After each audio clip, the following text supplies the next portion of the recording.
आज हम मौजूद हैं मांडर प्रखंड के तिगोय अम्बाटोली पंचायत में और हमारे साथ है यहाँ की जनप्रतिनिधि विनोदित तिग्गा, जिला परिषद सदस्य। और यहाँ पे जैसे आप देख सकते हैं कि ये गांव जो कि ये पंचायत है जो विकास से कोसों दूर नज़र आ रहा है। आप देख सकते हैं ये यहाँ का आंगनबाड़ी केंद्र है जहाँ बच्चे अपनी पढ़ाई करते हैं। छोटे छोटे बच्चे जो स्कूल जाने में असमर्थ है, जो स्कूल जाने में सक्षम नहीं है, वो इस जगह पढ़ाई करते हैं। उनको ही आंगनबाड़ी से शिक्षा प्राप्त हो रही है। जबकि आप यहाँ का हालत देख सकते हैं कि ये कितना दयनीय है। ये देखिए जर्जर भवन जिसमें बच्चे पढ़ने को मजबूर हैं और ऐसा भवन है कि ये देखिए कि कभी भी गिर सकता है। जहाँ जहाँ ये कहीं कहीं पे ये पूरा जर्जर हो गया है, जिसमें कि बच्चे मजबूर हैं पढ़ाई करने के लिए। क्योंकि देखिए ये यहाँ के गरीब बच्चे जो है उनको मूलभूत सुविधा नहीं मिल पा रही है, जिस वजह से वो ऐसे जर्जर मकान में, जर्जर बिल्डिंग में अपनी पढ़ाई करने को विवश है। जैसे आप देख सकते हैं यहाँ का जो फर्श है, फर्श का भी हालत देखिए। ये जो है यहाँ पे पूरा टूटा हुआ, जिसे मिट्टी से कवर किया गया है। और जगह जगह और भी बहुत सारे हैं, आप देख सकते हैं छोटे छोटे छिद्र है। और ये खिड़की देखिए, खिड़की का हालत क्या है, बहुत ही ख़राब है। और जिसमें बच्चे पढ़ने को बेबस है, मजबूर है। और सुविधा ना होने के कारण अभिभावक ना चाह करके भी अपने बच्चों को आंगनबाड़ी केंद्र भेज रही है पढ़ने के लिए। ये देखिए ये रसोई है। यहाँ पर जो बच्चे हैं उनका जो भोजन है वो यहाँ से तैयार होता है और बच्चे भोजन यही रसोई का बना हुआ खाते हैं, जो कि आपको देख के लगेगा ही नहीं कि ये रसोई हो सकता है। रसोई जैसा ये लग भी नहीं रहा है, बस एक छोटा सा कॉरिडोर जैसा महसूस हो रहा है। और देखिए जहाँ पे देखिए, यहाँ पर देखिए ये शौचालय है। शौचालय का हालत देखिए क्या है। अंदर से देखिए ये छेद है, इतना बड़ा दीवार जो है वो टूट गया है, जिसकी अभी तक मरम्मत नहीं हुई है। आप देखिए कि सरकार कहती है कि हम अपने देश के बच्चों को बेहतर सुविधा दे रहे हैं, शिक्षा की बेहतर सुविधा दे रहे हैं। इसके अलावा सरकार लाखों रुपए भी खर्च करती है शिक्षा व्यवस्था पे, मगर ये पैसा जाता कहाँ है? लाभुक तक, जिनको ज़रूरत है, ज़रूरतमंदों तक ये पहुंच नहीं पाता है।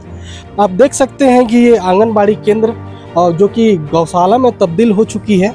यहाँ पे पशुओं का आहार है, चारा है, जिसे पशु खाया करते हैं।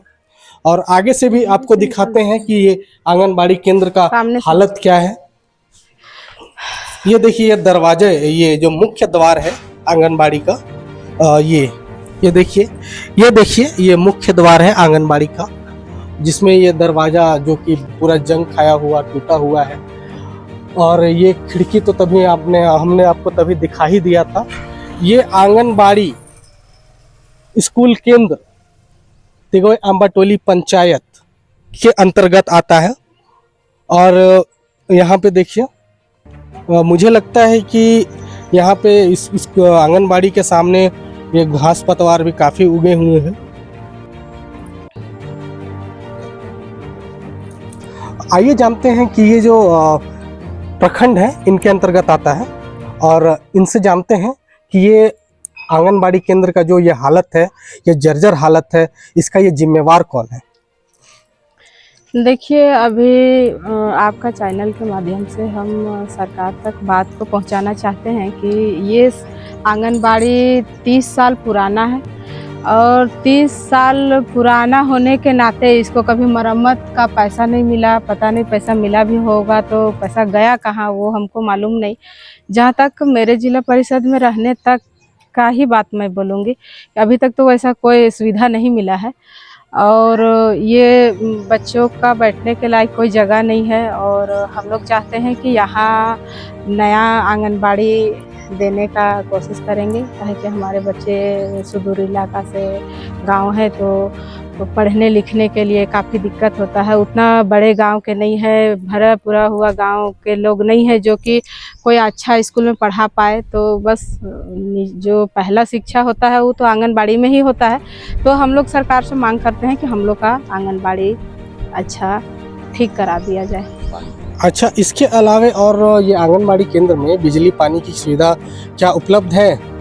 देखिए, आप तो देख ही रहे हैं, बिजली का कोई उपलब्ध नहीं है। दूसरी बात पानी। हमारे साथ तिगो एम्बाटोली की पंचायत के जो आंगनबाड़ी सेविका है वो मौजूद है, और चलिए इनसे जानते हैं कि इनके आंगनबाड़ी केंद्र का ये हालत क्यों है और ये कितने दिन से ये इस आंगनबाड़ी में कार्यरत है। आपका नाम?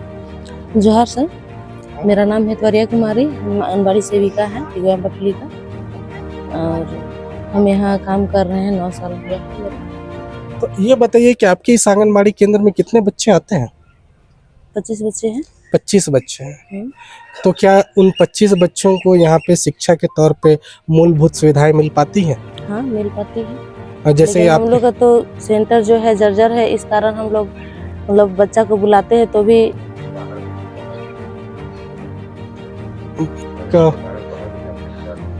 अच्छा, ये जर्जर के कारण रिपेयरिंग नहीं हुआ है, बाहर बैठाते हैं। बाहर बैठाते हैं।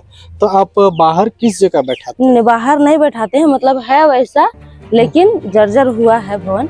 अच्छा, खतरा है जैसे कि बच्चों में कभी ये भवन गिर सकता है, इस बात की खतरा है। हाँ।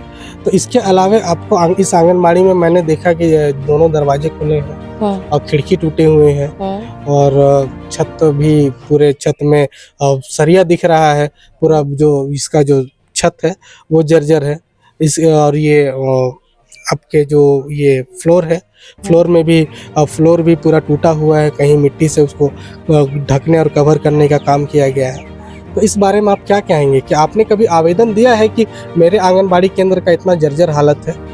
हाँ, आवेदन तो दिए हैं। ये जो आपका आवेदन है वो किसको दिया गया था?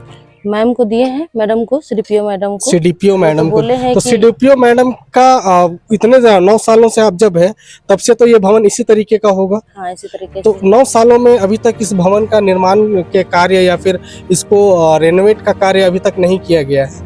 नहीं किया गया है। 30 साल पूर्व बना है, जो कि अभी तक इसका रेनोवेट का कार्य भी नहीं किया गया। नहीं, हम तो एप्लीकेशन डाल रहे हैं सर, लेकिन कितने बार लगभग आप आवेदन दे चुके होंगे? हम जितना साल, मतलब 9 साल हुआ है मेरा यहाँ आए हुए, लगभग हम 6 या 7 बार दिए होंगे। 6 या 7 बार आवेदन देने के बाद भी हेमंत सरकार देखिए मांडर प्रखंड में तिगो एम्बाटोली पंचायत में ऐसे जर्जर भवन में बच्चे पढ़ने को मजबूर है। जबकि और देख सकते हैं कि जबकि बच्चे गरीब होने की वजह से निजी स्कूलों में जाने में सक्षम नहीं है, वो इसी भवन में आकर के पढ़ते हैं, जिसका की हालत बहुत ही खराब है। और यहाँ के जो शिक्षा मंत्री है वो भी देखिए कि मांडर प्रखंड में विकास कितना अछूता है और मांडर प्रखंड विकास से कितना दूर है। जबकि यहाँ की विधायक हमारी नेहा शिल्पी तिर्की कृषि सहकारिता विभाग द्वारा भी ये कार्य किया जा सकता था, लेकिन मंत्री का भी ध्यान इस भवन पे नहीं है। और आप ये बताएं कि लगभग ये जो आपके जो आंगनबाड़ी के पीछे जबकि देखा जा रहा है कि पशु चारा है, वो ऐसा क्यों है यहाँ का रवैया? ना कि टॉयलेट की सुविधा है, ना ही आपके जो आंगनबाड़ी केंद्र में जो भी किताबें लगी होती है और जो भी ये लगे होते हैं बच्चों के पढ़ाई के लिए जो भी उपकरण होते हैं उनके अभाव है। तो क्या वो कहाँ है वो सब सारे सामग्री? सर, दरवाजा टूटा हुआ है, जो कि हम लोग लगाते भी हैं तो बच्चे लोग रहने नहीं देते हैं, घुस के सब हटा देते हैं, नोच नाच देते हैं, सब हटा देते हैं। तो इसके अलावा आप ये बताएं कि आपके जो केंद्र है आंगनबाड़ी केंद्र, उसके पीछे गौशाला जैसा प्रतीत क्यों हो रहा है? सर उधर खलिहान है यहाँ, तो खलिहान करते हैं तो आपको वो मना करना चाहिए। ये पढ़ने की जगह है, ये पशुओं को आहार देने और उन्हें बांधने की जगह नहीं है। इसके बारे में आप क्या बोलेंगे? आप कभी ग्रामीण को आप मना किए हैं इस बारे में कि नहीं आप यहाँ चारा मत डालिए, पशु मत बांधिए, जबकि ये सरकारी भवन है, सरकारी जगह है, यहाँ बच्चे पढ़ते हैं, उनके भी बच्चे पढ़ते होंगे जिन्होंने यहाँ पशु बांध रखा है, उनको चारा दे रखा है। सर बोलते तो है लेकिन अब नहीं सुनते तो क्या करेंगे। इसका क्या आपने कभी आवेदन दिया है कि हमारे यहाँ जो कि जो आंगनबाड़ी के जो पीछे है पशु बांध दिया जाता है, पशुओं को चारा दे दिया जाता है, बच्चे क्या वो गाय की आवाज़ और बकरियों की आवाज़ सुन करके पढ़ाई करते हैं क्या यहाँ? सर जिस समय हम लोग रहते हैं उस समय नहीं बांधते, हम लोग को जाने के बाद वो सब बांध देते हैं छुट्टी होने के बाद। और एक सवाल रह गया है, जैसे आप यहाँ पर बच्चों के लिए खाना बनता है, आप लोग खाना बनाते हैं, रसोइया मौजूद होंगी और सारे 25 बच्चे यहाँ पे भोजन भी करते हैं, तो क्या पानी की क्या सुविधा है? सर बगल से लाते हैं। तो जबकि आप ये बताएं कि आपके यहाँ 2-2 चापानल दिख रहा है, इसके अलावा भी आपको इसके बगैर बगल से पानी लाने की ज़रूरत पड़ती है। सर एक है वो तो खराब है और एक है वहाँ से वहीं से लाते हैं जहाँ की ग्रामीणों ने अपना बोरिंग लगा दिया, वहाँ से लाते हैं। ग्रामीणों ने अपना बोरिंग लगा दिया। सरकारी चापानल में ग्रामीणों ने अपना निजी ये लगा करके रखा हुआ। चलिए वो सर तो वहीं ठीक से है, पानी लाते हैं। वहीं से पानी लेकर के आते हैं। इसके अलावा ये बताएं कि यहाँ पे जैसे आप देख सकते हैं कि इस जगह चापानल है और चापानल के बगल में स्टैंड है, जबकि यहाँ सिंटेक्स होना चाहिए और सोलर पैनल होना चाहिए। इसके बारे में आप क्या कहेंगे? लगा हुआ था सर, खराब हुआ और हवा से जो सिंटेक्स लगा हुआ था वो गिर गया था। तो वो सिंटेक्स और सोलर पैनल कहाँ है? उसको हम नहीं कह सकते क्योंकि हम नहीं थे उस समय ये सब हुआ था। तो क्या ये आपने ग्रामीण लोग का ही है, हम लोग का इधर है, ये ग्रामीण लोग का है। ये ग्रामीणों का है। हाँ। जी चलिए, तो आप इसके अलावा पानी की सुविधा नहीं है, आप बगल से पानी लेकर के आते हैं। जैसे आप देख सकते हैं कि यहाँ पे ये नल लगा हुआ है, यहाँ से पीएचडी का पानी तो आता होगा ना इस नल पे। ये जो नल लगा हुआ है, ये जो नल लगा हुआ है इससे तो पीएचडी का पानी आता होगा। जरा नल खोल करके दिखाएं। सर पानी इसमें नीचे से लीकेज करता है, जहाँ से नहीं आता है पानी। और पानी कहाँ से लीकेज करता है? नीचे से लीकेज करता ये किसके फंड के द्वारा बनाया गया? है। बनाया गया है इसका बोरिंग प्रधानमंत्री कहाँ से बनाया गया है? जल नल योजना के तहत बनाया गया है।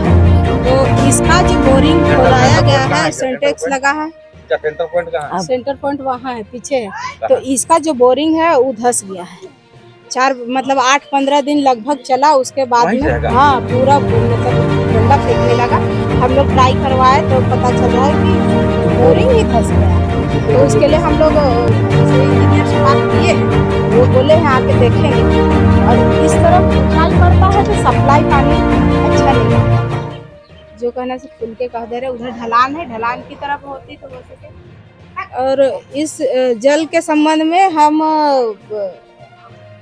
गंभीरता से लेते हुए हम उपायुक्त तक लेटर लिखने का प्रयास करेंगे और सरकार तक पहुंचाने का प्रयास करेंगे।